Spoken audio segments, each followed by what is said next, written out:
అందుకని చక్కగా దేవాలయం చేసుకుంటే ఎలాంటి ఇబ్బందులు ఉండవు, దానికి నియమాలతో పని ఉండదు, చక్కగా చేసుకోవచ్చు అని చెప్పాడు. తర్వాత ఇది చేసేటప్పుడు చక్కగా గౌరీదేవిని ముందుగా పూజ చేసుకొని, మనకు తొలుత విఘ్నేశ్వరుని నమస్కారం చేసుకొని, చక్కగా ఒక అమ్మవారి ఫోటో ఎదురుగా పెట్టుకొని ఆ యొక్క అమ్మవారికి పూజ చేసుకోమన్నారు.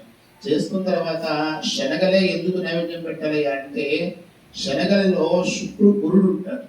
గురు మహాదశ అంటే మన పిల్లవాడు చక్కగా చదువుకోవాలన్నా, మన మాట మంచిగా రావాలన్నా, మనం 10 మందికి చక్కగా వెళ్ళి మంచిగా మాట చెప్పాలన్నా సరే అందంగా బాగుంటుంది, మంచి చదువు వస్తుంది.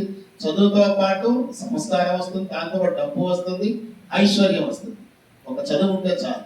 అలాంటిది గురుబలం బాగా ఉంటుంది నాన్న అని చెప్పేసి ఓన్లీ శనగలు మాత్రమే ఆ అమ్మవారికి స్వామికి నివేదన చేయమన్నారు. చేసిన తర్వాత అహం దృష్ట్యా ఆ యొక్క నైవేద్యమైనటువంటి శనగల్ని ఒక 5 ముత్తైదులు కానీ 3 ముత్తైదులు కానీ ఒక ముత్తైదుకైనా సరే బొట్టు పెట్టి ఆ యొక్క శనగలు ఇచ్చి వాయన వేయాలని చెప్పేసి ఆ రోజున గురువు గారు చెప్పారట. ఇలా చెప్పేటువంటి విధానం ఈ భూలోకం ఎవరైనా చేస్తున్నారంటే 1వ అధ్యాయంలోకి వచ్చేప్పటికల్లా చెప్తున్నాడు అనమాట. ఒక రోజున సాక్షాత్ పరమేశ్వరుడు కైలాసంలో ఉంటాడు కానీ ఆయన ఎప్పుడు కూడా ఆయనకి ఎందుకు వచ్చుగా ఉంటుంది. ఆయన ఎప్పుడు ఈ కైలాసంలోనే ఉంటామా, ఒక్కసారైనా సరే షికారుగా చక్కగా మనందరూ షికారు కాబట్టి సంవత్సరం ఒకసారి తిరుపతి లేకుండా ఎటో ఒకటి వెళ్తాం, టూర్కి వెళ్తాం కదా. అలాగే ఆయన కూడా టూర్ అంటే ఏంటి అంటే జపం చేసుకోవాలి.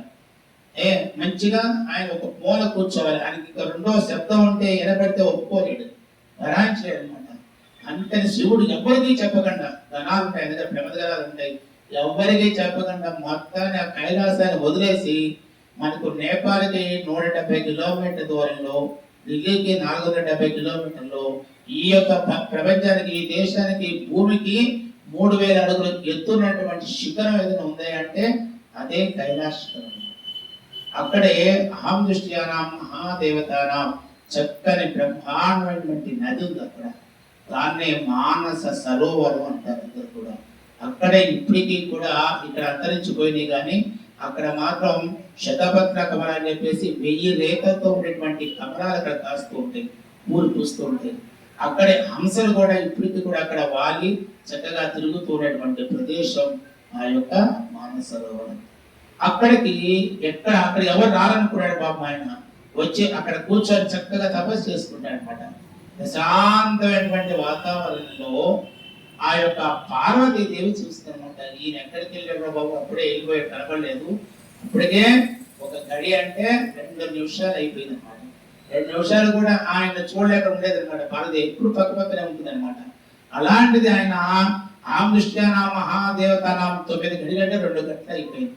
ఇక్కడ కనిపించలేదని చెప్పేసి వెంటనే అదా ప్రసం మహాదేవతానాం క్రియంతర్మయా సరాసరి ఆమె వైకుంఠానికి వెళ్ళింది.